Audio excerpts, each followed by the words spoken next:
ಎಲ್ಲರಿಗೂ ನಮಸ್ಕಾರ. ಇವತ್ತು ನಾವು ಸಿಂಪಲ್ ಆದೊಂದು ಚಿಕನ್ ಲೆಗ್ ಮಸಾಲ ಮಾಡೋಣ. ಇದಕ್ಕೆ ಫಸ್ಟಿಗೆ ನಾನೊಂದು ಗ್ರೀನ್ ಪೇಸ್ಟ್ ರೆಡಿ ಮಾಡಿದ್ದೇನೆ. ಅದಕ್ಕೆ ನಾನು ಸ್ವಲ್ಪ ಮೊಸರು, ಕೊತ್ತಂಬರಿ, ಜೀರಿಗೆ, ಕಾಳುಮೆಣಸು, ಆಮ್ಚೂರ್ ಪೌಡರ್, ಬ್ಲ್ಯಾಕ್ ಸಾಲ್ಟ್ ಮತ್ತು ಜಿಂಜರ್ ಪೌಡರ್ ಹಾಕಿ ಚೆನ್ನಾಗಿ ಮಿಕ್ಸ್ ಮಾಡಿ ಪೇಸ್ಟನ್ನು ರೆಡಿ ಮಾಡ್ಕೊಳ್ತೇನೆ. ಇವಾಗ ಪೇಸ್ಟ್ ರೆಡಿ ಆಗಿದೆ.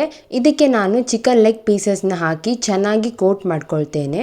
ಇದು ಚೆನ್ನಾಗಿ ಕೋಟ್ ಆದಮೇಲೆ 15-20 ನಿಮಿಷ ತನಕ ನಾನು ಮ್ಯಾರಿನೇಷನಿಗೆ ಸೈಡಿಗೆ ಇಟ್ಬಿಡ್ತೇನೆ. ಒಂದು ಪಾತ್ರೆಗೆ ಎಣ್ಣೆ ಹಾಕಿ ಬಿಸಿಗಿಟ್ಟಿದ್ದೆ.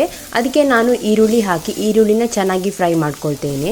ಈರುಳ್ಳಿ ಚೆನ್ನಾಗಿ ಫ್ರೈ ಆದಮೇಲೆ ಅದಕ್ಕೆ ಈ ಮ್ಯಾರಿನೇಟೆಡ್ ಲೆಗ್ ಪೀಸಸ್ ಹಾಕಿ ಬೇಕಿದ್ದರೆ ಸ್ವಲ್ಪ ನೀರನ್ನು ಹಾಕಿ ಒಂದು 15-20 ನಿಮಿಷ ತನಕ ಲೋ ಫ್ಲೇಮಲ್ಲೇ ಬೇಯಿಸ್ಕೊಳ್ಬೇಕಾಗ್ತದೆ.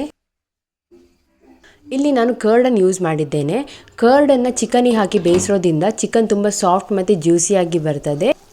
ಇವಾಗ 20 ನಿಮಿಷ ಆಗಿದೆ. ಚಿಕನ್ ಚೆನ್ನಾಗಿ ಬೆಂದಿದೆ. ಇವಾಗ ನೀವು ಸಖತ್ ಟೇಸ್ಟಿ ಹಾಗೆ ಸಿಂಪಲ್ ಆದ ಚಿಕನ್ ಲೆಗ್ ಮಸಾಲನ ತಿನ್ಬೋದು. ಈ ವಿಡಿಯೋ ನಿಮಗೆ ಇಷ್ಟ ಆದರೆ ಲೈಕ್, ಶೇರ್ ಮತ್ತು ಸಬ್ಸ್ಕ್ರೈಬ್ ಮಾಡಿ. Thank you.